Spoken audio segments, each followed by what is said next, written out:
This hobby used to be for us, the kids trading cards in the schoolyard, flipping through binders, and saving up allowance and their allowance for $2 a pack. Now, kids are watching from the sidelines while adults rip $750 boxes on live streams that they can't even participate in. What was once a simple joy has become a pay to play game. But how did we get here? And is it too late to bring kids back into the hobby? Let's talk about it. Now, before we even get started, we're doing that Insider Club, as you guys may know or may not know. If you comment Insider, I'll give you a link and you can put your email address in there. And monthly, I will send out a list that goes over all of the release dates, hobby boxes, retail, when Walmart, when Target, when those places are restocking, and also when maybe some card shows are coming out during that month. And the May one is just coming out in probably this week. I'm trying to get it out, so hopefully I can get out this week if I have some time, but that's what I'm trying to produce this week or maybe next week, depending on what's going on. So that's the Insider Club. So comment Insider and you can sign up, put your email address in there, no strings attached, no money, nothing like that. So going back to the video, I mean, let's be real here right now. I'm gonna be real with you right now. I try to be real with you all the time.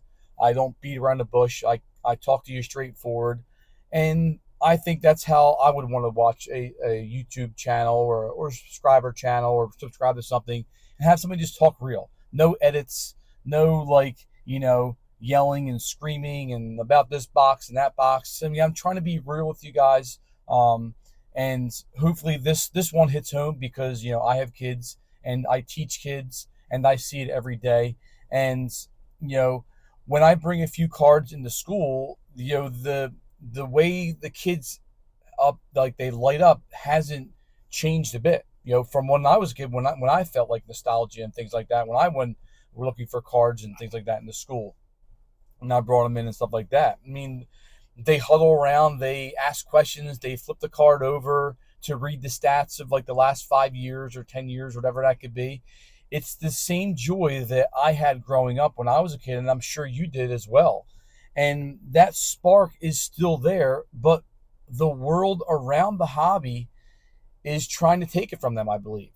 And it's really a shame, and it really hits home a lot because, I have kids of my own, like I said before, but it's a thing that I never thought when I was a kid that this would happen. And I always thought that the hobby would be around for kids and affordable for kids, and they can just go to stores and get packs and things like that, where it's very, very rare now. Like they can't walk into a store and just grab a pack anymore. Everything's either behind the counter, or prices or out of reach, or they're being ripped online by someone yelling into a mic and screaming.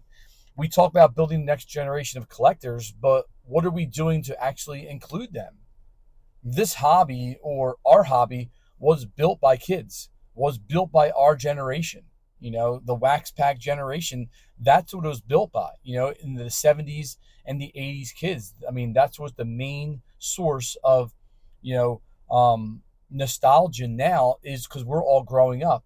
And the thing we have to remember is, what did we feel like? How did we get cards when we were kids? It was built by us, and it was made for like after school trades. It was made for packs with gum in them and putting your favorite player in a shoebox under your bed.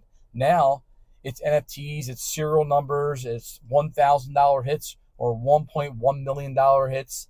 And that doesn't mean that, we're looking at all this stuff and the hobby is changing sometimes for the good, but, sometimes for the worse as well. And I think it's a mix. And I'm just trying to be real with you because it's very important to look at this stuff and understand, this is still a kid's hobby. And I always say that in some of my videos, and some people even comment that this is not a kid's hobby anymore. Or guess what? Yeah, it is. Right? Yeah, it is. This is a kid's hobby. This should be a kid's hobby. And if it's not, we have problems, right? This should not be a money-making scheme, right? You're losing the whole point of all this stuff. And you're losing the whole point of the hobby when we are growing up. When you were growing up, when I was growing up, when in the late 80s and the early 90s or even the early 80s, wherever that could be, it was about ripping packs. I wasn't about, yeah, I can get a Bo Jackson card. I can get a Ken Griffey Jr. card. I can get whatever card, right? But I wasn't looking at like value. I was looking at, oh, that's a great card to show my friends. And now I can save for like, as I get older and brag about it. Now it's like, okay, I can get this card. I can flip it in 3 seconds and make, $50 or $100 or $1,000, whatever that could be. And where I'm teaching, and I have brought cards into my classroom, and the excitement is still there. I mean, we have been doing like trades and things like that over the last week with like Dude Perfect keychains and stuff like that. And I would trade them packs for that and things like that, And the kids, okay, I'll do 2 packs for this one keychain or whatever that could be, right? And the keychains, I want to eventually, put them back into this box and they can pick them out if they do their homework and stuff like that. So I'm not really saving the keychains, but if you're watching this and you're my student, there you go, okay? So the secret's out. But the main thing is like they get them excited about cards and they get them excited about this stuff. And I don't have to get them excited about anything. They're already excited. I have like the haunted hoops in my treasure chest that they can pick out of. And one of the kids I don't even have that came in here was trading a little bit, right? He's 5th grade, I'm 6th, 7th, 8th grade. And he comes back and he found a Wemby, like a rookie card. And it's, worth maybe like $15 or $20, whatever that could be. And he was so excited about finding that card that was priceless in itself. And that was right there what the entire goal that I wanted to do. And I think that over these next couple segments I'm going to be talking about, after like the be real moment, right? I think that kids can still be part of this hobby and we can help them out. And this is the main job why I wanted to do this YouTube channel. Not because I wanted to review products, not because I wanted to, make money or anything like that. I can honestly care less about that. I want to bring kids into the hobby. I want to bring, kids the excitement back that it's already there, but have them feel that excitement of opening a pack and finding a pretty cool card and saving it for recollection and bragging about it or trading that card for something else and things like that.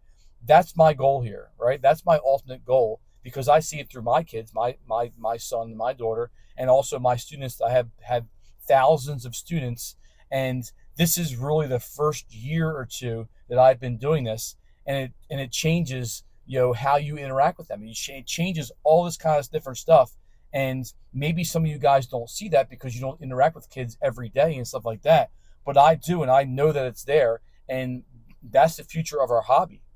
And I think we have to do a better job of bringing kids into the hobby, even though Topps, Fanatics, Panini are trying to phase them out because of the price range. But I think we can do a better job of bringing them back in, whether it's like going to school. And we're going to get to these different topics, right? But whether it's going to school and giving them even base cards and giving the school base cards to hand out and things like that, the classrooms, the elementary classrooms or the middle school classrooms, the kids love that stuff.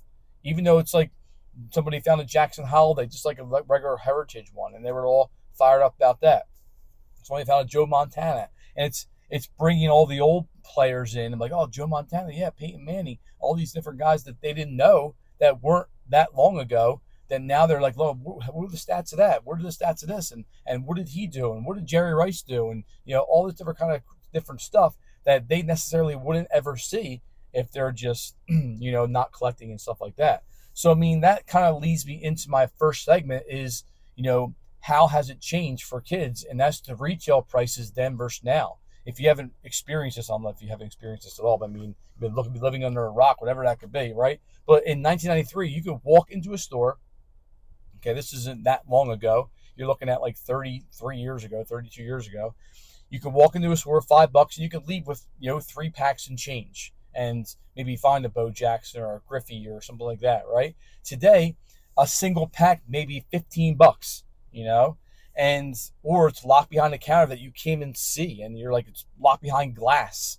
I mean, it's just unbelievable that we have come to that now that it's been so different than when we were kids.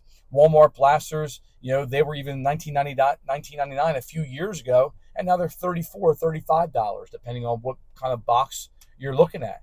A Topps Tribute box, that's $750. You're looking at Cosmic Chrome, $600, And like, what kid is ripping that? Like, nobody's ripping that. You know what I'm saying? Unless you have like really, really rich parents. But a kid, if you still have allowances, and we give our kids allowances and things like that, you know, you're making $20, $30 a week. You're not spending $750 for a box, you know, for that. So I mean, the barrier to entry for these kids has skyrocketed, and the only people that are hurting are normal collectors that are not spending this money on this stuff, and kids. And it's a shame, because it really hurts my heart that this happens, because, you know, that's the future of our hobby. And if we phase them out in 20 years, we're not going to have a hobby left.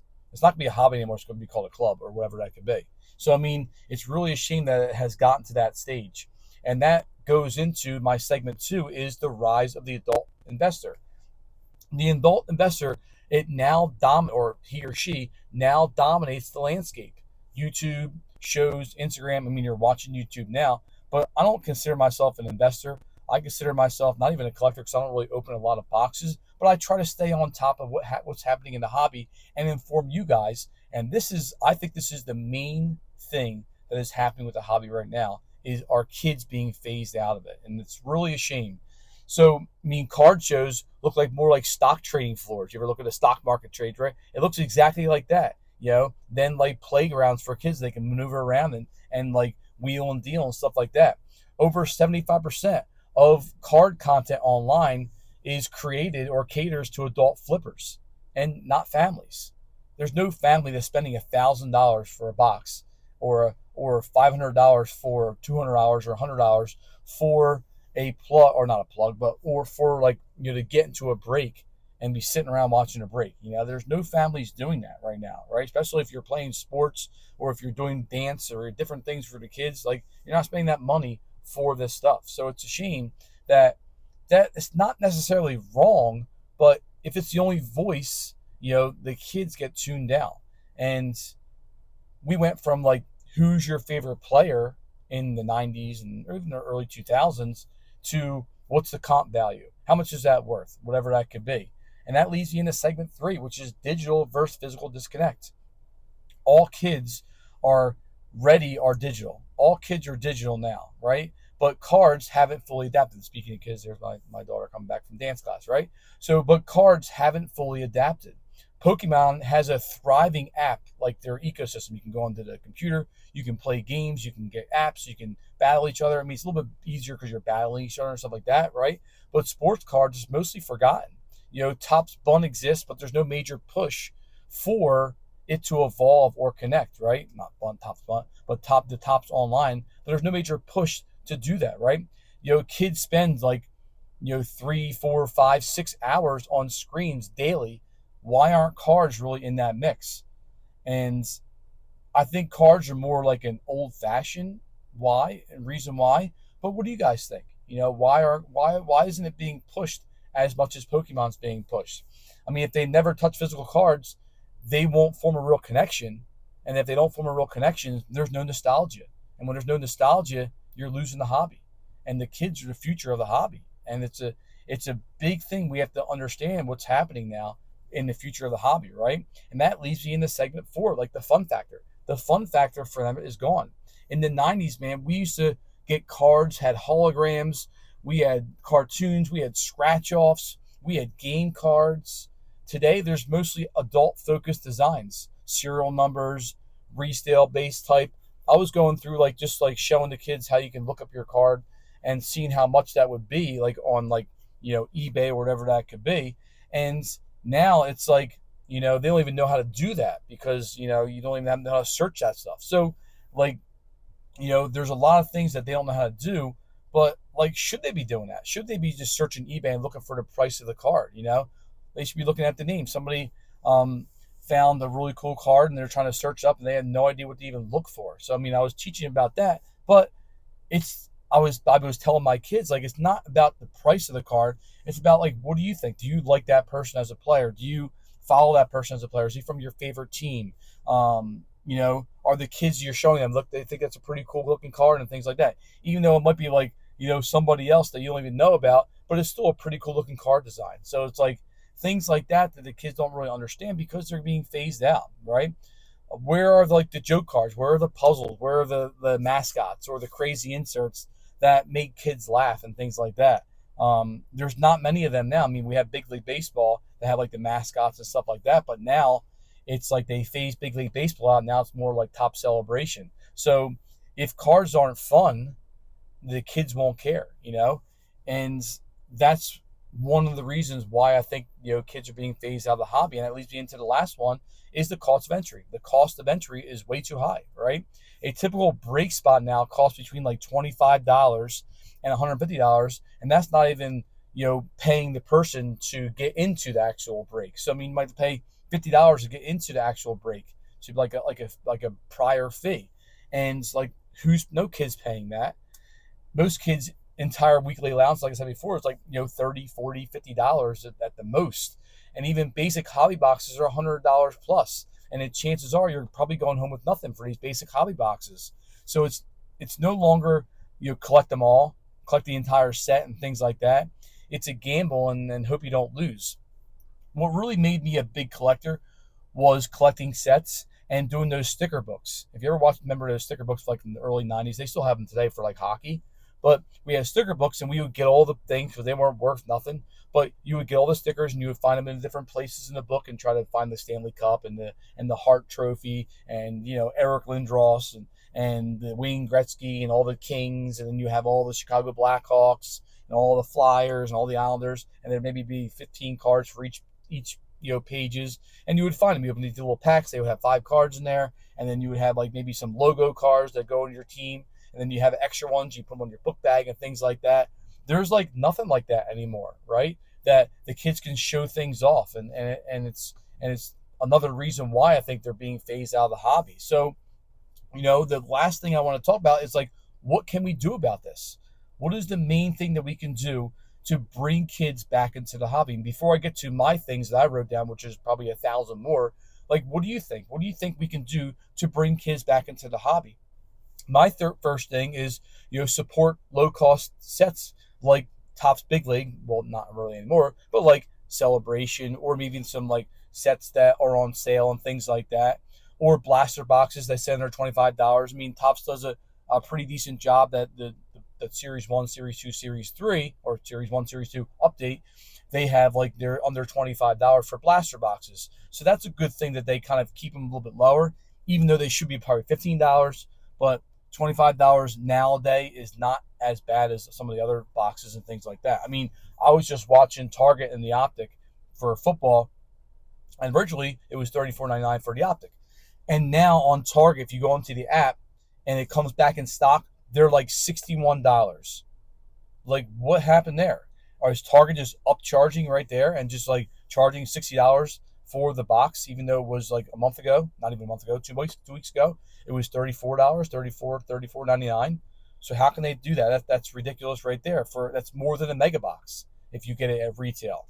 Like Target, Amazon has outrageous prices, Walmart, like it's unbelievable. So I mean, that just goes into like, what can we do about it? And like, I think that teachers or outside people can start like school-based trading clubs and donate packs to youth centers. That's a great thing. Even like donating packs to places around your area where you live, or doing like yard sales and giving away free stuff, or whatever. We do a big town my yard sale in my town, and we never really get a chance to do anything because we're always running around for baseball tournaments. But have like a desk for like or like free packs or free cards or things like that, and have the kids go through there and they can pick 5 out of that or whatever that could be.